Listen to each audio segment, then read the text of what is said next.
Hello everyone, and welcome back to Georgia, and welcome back to Tbilisi. I'm on the bank of the Kura River, just a bit outside of the city center, and today we're going to explore a very interesting building, the headquarters of the National Bank of Georgia. Let's go!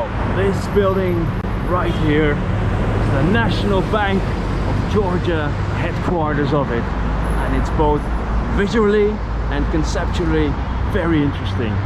So let's explore it a bit, walk around and see what the story is behind this wonderful building. The structure was designed in Soviet times, finished in 1975, and it served in these Soviet times as the Ministry of Highway Construction.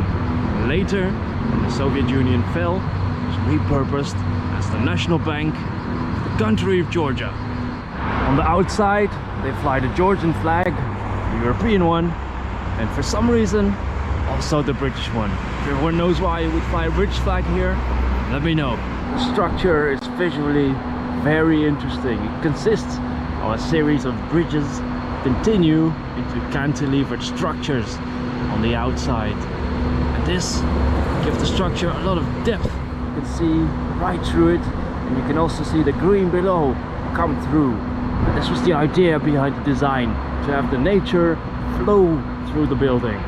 Some of the buildings surrounding the bank are not too dissimilar in style from the bank building itself.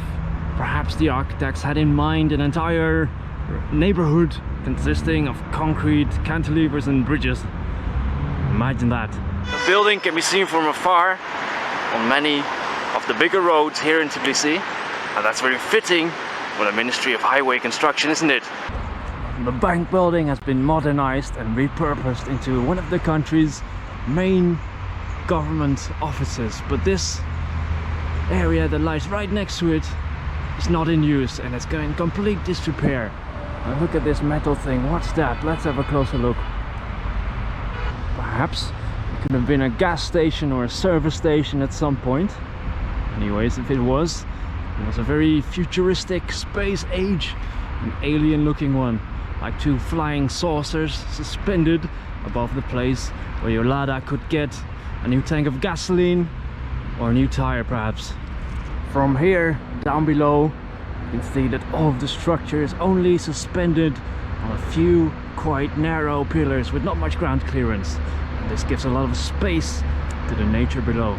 This was called the Space City method, and you can see that it's inspired by Constructivism a bit. You can easily make the comparison to the Deshprom building in Kharkiv, Ukraine, but this building was built much later than the Constructivist movement. Visually, you can see that the building borrows a lot from Brutalism. You've got the protruding, big window frames, the simple but bold shapes, as well as the use of materials. And I think the combination of these constructivist and brutalist influences make for a wonderful building. The use of the Space City method make the whole thing look a lot like a tree, and perhaps it makes living in it and working in it a lot like living and working in a tree house. But on the other hand, the high walkways and the modern style of the architecture make everything seem so futuristic at the same time. I hope you enjoyed that video on the Bank of Georgia headquarters building. I am going to take off back to the city center in my Soviet UFO right here. I hope you enjoyed the video, and I hope to see you next time for the next one.